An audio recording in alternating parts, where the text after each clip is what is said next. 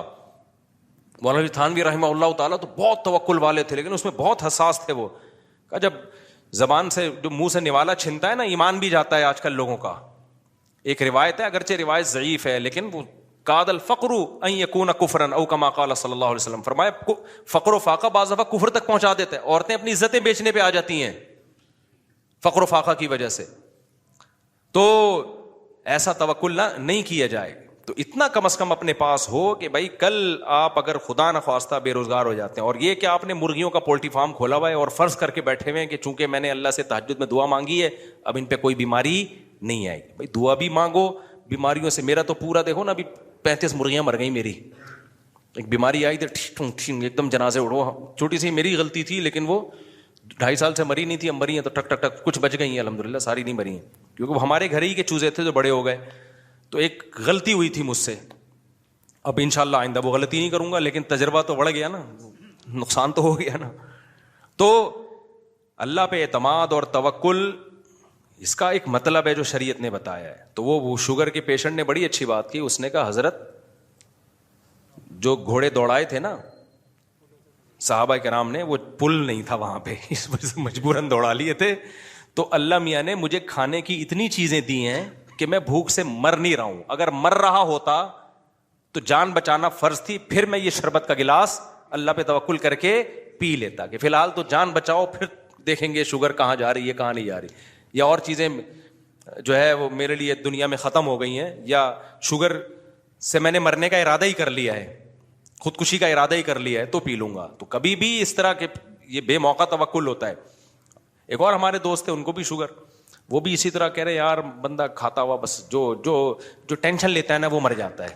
تو یہ سب فضول قسم کی باتیں ہوتی ہے.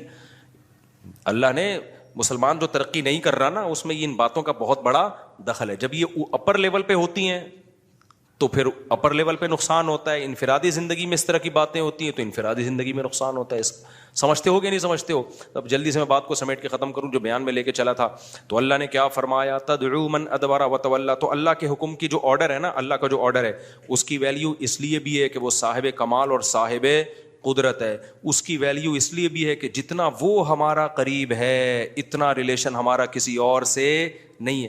دیکھو ماں باپ سب سے زیادہ قریب ہوتے ہیں تو ہمیں ماں باپ دینے والا کون ہے؟ اللہ ہے. اللہ کہتے ہیں هو اعلم بكم اذ انتم اجنة في بطون امهاتكم. تم جب اپنی ماں کی پیٹ میں جنین تھے، جنین کہتے ہیں چھپے ہوئے، جب تمہارے ماں باپ بھی تم کو نہیں جانتے تھے، وہ اس وقت سے تمہیں جانتا ہے، اس وقت سے تمہیں جانتا ہے. تو اللہ سے زیادہ انسان کا ریلیشن کسی کے ساتھ نہیں ہے. تیسری چیز اللہ کہتے ہیں جتنے میرے احسانات ہیں، تیسری چیز احسان ہوتا ہے نا جس کی وجہ ہم کسی کے آرڈر کو مانتے ہیں. میرے احسانات جتنے زیادہ ہیں اتنے تو یعنی اللہ کہتے ہیں میرے احسانات کو نا تم قلم سے لکھنا شروع کرو، پوری دنیا کے درخت قلم بن کے گھس کے ختم ہو جائیں گے اور سمندروں کی سیاہی ان قلموں میں استعمال ہو کے ختم ہو جائے گی. اور وَإِن تَعُدُّوا نِعْمَةَ اللَّهِ لَا تُحْصُوهَا. اللہ کی نعمتوں کو لکھنے بیٹھو گے قلم گھس کے ختم اور سمندر کی سیاہی ختم، اللہ کی نعمتیں ختم نہیں ہوں گی. اور ایک ایک نعمت اتنی پاورفل ہے نا، کروڑوں خربوں میں بھی وہ سستی ہے. ایک آنکھ کی نعمت دیکھ لو، آپ کے پاس 1 کروڑ روپے ہو، خون پسینے کی کمائی ہو، ایک بندہ کہ کروڑ دے یا آنکھیں دے، کیا دو گے آپ؟ آپ کروڑ روپے ڈاکوؤں کو دے رہے ہوتے ہیں نا جان بچانے کے لیے. ڈاکوؤں کو دے نہیں رہے ہوتے صبح شام کے جان بچے یار. آنکھوں کی نعمت ہے، سننے کی نعمت ہے، چکھنے کی نعمت ہے، ہر نعمت اتنی قیمتی نعمتیں، ایک ایک نعمت جو اللہ نے انسان کو اس کی باڈی میں جو نعمتیں لگا دی ہیں اتنی قیمتی نعمتیں ہیں. تو یہ اللہ کے احسانات ہیں. اللہ کہتے ہیں اس کا سوچتے رہو گے یہ احسانات کبھی ختم نہیں ہوں گے. حضرت ڈاکٹر عبدالحی صاحب رحمہ اللہ تعالیٰ کا معمول تھا، وہ کہتے ہیں میں رات کو سونے سے پہلے نا، کیونکہ لوگوں کی عادت ہوتی ہے نا کہ یہ بھی میرے ساتھ غلط ہوا، یہ بھی میرے ساتھ غلط ہوا، یہ مسئلے میرے ساتھ، یہ مسئلے، بعض لوگ ہمیشہ منہ ان کا بیچاروں کا آڑا ترشا ہی رہتا ہے. مہنگائی ہو گئی، یہ وزیر اعظم ہی نہیں بن رہا، اور ابے یہ تو تمہارے مسئلے ہیں ہی نہیں یہ کیوں لے رہے ہو ٹینشن یار، یہ ہمارا کام تھوڑی ہے. وہ ٹینشنیں لو جو تمہاری ہیں. تو یہ بھی نہیں ہو رہا ہے, یہ بھی نہیں ہو رہا, صبح و شام. تو حضرت مولانا شفیق تھانوی رحمہ اللہ کو کسی بزرگ نے خط لکھا کہ حضرت یہ بھی میرے ساتھ مسئلہ ہے, یہ بھی مسئلہ ہے, یہ بھی مسئلہ ہے. تو حضرت حکیم الامہ چونکہ مصلح تھے نا, پیر و مرشد, پہلے پیر و مرشد ایسے ہوتے تھے, انہوں نے پورے خط کے آخر میں ایک جواب لکھا کہ افسوس کے شکر کا جملہ ایک بھی نہیں لکھا, سارے مسئلے ہی بتائے ہیں. تو سمجھ گیا کہ بھائی تربیت نہیں ہو رہی ہے, تربیت ہو گئی ہوتی تو کیا بتا رہے ہوتے حضرت, یہ بھی ٹھیک, وہ بھی ٹھیک, یہ بھی ٹھیک, ٹھیک ہے نا. تو خیر وہ تو پھر تربیت ہوئی ان کی الحمدللہ, بڑے بزرگ بنے وہ. تو وہ فرماتے تھے کہ میں جب رات کو سونے سے پہلے میں کیا کرتا ہوں, دیکھتا ہوں, یہ نہیں دیکھتا کہ کیا کیا غلط ہے, یہ دیکھتا ہوں کیا کیا ٹھیک ہے. تو میں دیکھتا ہوں الحمدللہ گھر والے صحت مند ہیں, بچے میرے ماشاءاللہ سارے زندہ ہیں اور صحت مند ہیں, کوئی چھوٹی موٹی بیماری ہے لیکن خطرناک نہیں ہے. اللہ کا شکر ہے کل گھر کا راشن کل کا کم از کم ہے, ناشتے کا بھی, دوپہر کھانے کا بھی, رات کھانے کا بھی. اللہ کا شکر سونے کی جگہ بھی ہے. بہت سے لوگوں کے پاس رات کو سر چھپانے کی جگہ نہیں ہے. بہت سے لوگوں کو ایسی خطرناک بیماریاں لگی ہوئی ہیں, بڑے بڑے 1000 گز کے بنگلوں میں ایئر کنڈیشن روم میں سو رہے ہیں. کینسر ہے خطرناک, کوئی ٹی بی ہوئی ہوئی ہے, کوئی ایسی ڈینجرس بیماری ہوئی ہوئی ہے, ہم ان سے کروڑا گنا اچھے ہیں. تو ہر چیز میں نا اللہ کا شکر, اللہ کا شکر, یہ نعمت, یہ نعمت, یہ نعمت. اس سے کیا ہوتا ہے, دل میں اللہ کی محبت پیدا ہوتی. پانی مل رہا ہے, کھانا مل رہا ہے, کتنی نعمتیں. اور سب سے بڑی نعمت ایمان, ہم اس اللہ کو پہچانتے بھی ہیں جس نے ہمیں پیدا کیا. تو اس طرح سے نا سوچنا چاہیے ہمیں بھی. جب پانی بھی پیو نا, حدیث میں آتا ہے اللہ بندے سے خوش ہو جاتا ہے جب وہ الحمدللہ کہتا ہے آخر میں, کافر نہیں کہتا. آپ کسی سیکولر آج کو مسلمانوں میں بھی کافروں جیسے بہت ہو گئے ہیں, آپ بولو نا الحمدللہ بولو تو غصہ کرے گا آپ کے اوپر.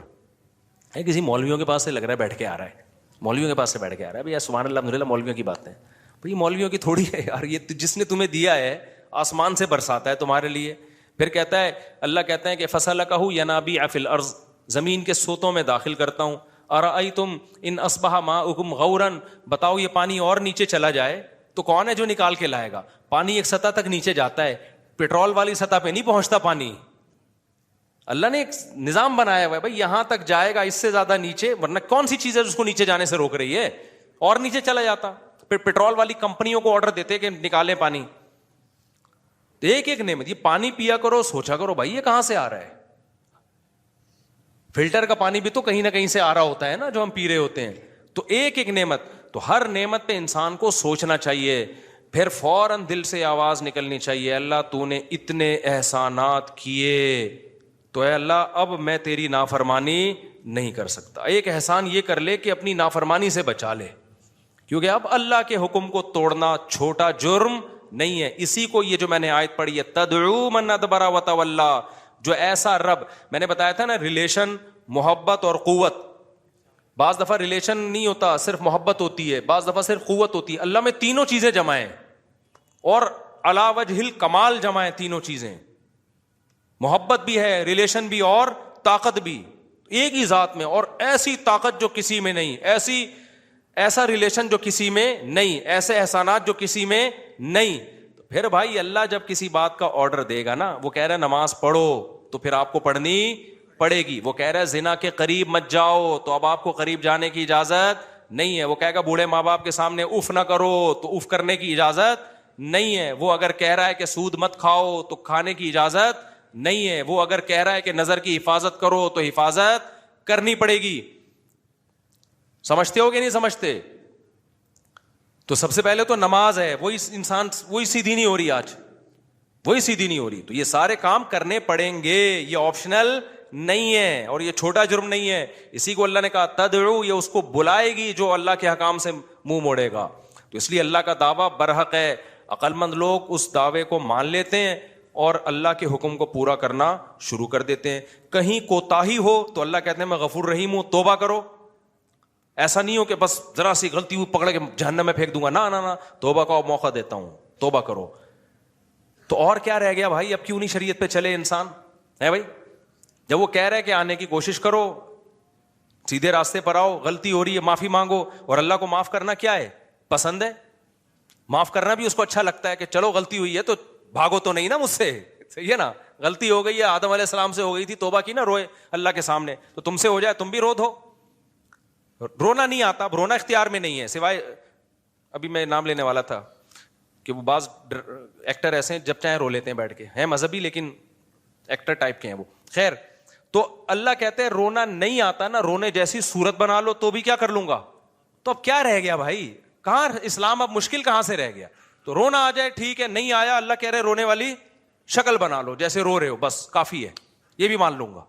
پھر بھی اگر کوئی ڈھیٹ کا بچہ نہیں آ رہا نا تو پھر قرآن کہتا ہے انلزمکموها وانتم لها کارہون, تم جہنم میں چھلانگ لگانا چاہتے ہو, میں زبردستی گھسیٹ لوں, ایسا ممکن نہیں ہے. پھر جہنم خالی ہو جائے گی.